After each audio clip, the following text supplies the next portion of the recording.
Welcome, today I'm with Jabra Elite 85H and I'll show you how you can move this headset to the pairing mode. So at the first you have to turn them on, we have to rotate them like that. And right now they are turned on. When this indicator starts blinking a few times on the green, it means that we are turned on. Right now, to move them to the pairing mode, you have to click and hold this button, this one, for a few seconds until this indicator starts blinking on the blue. Let's make it right now.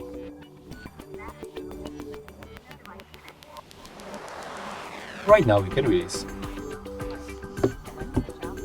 Refresh list on your device and you will spot that right now Jabra Elite 85H appears and you can connect with them. So that's how we can make it. If you find this video helpful, remember to leave a like, comment and subscribe.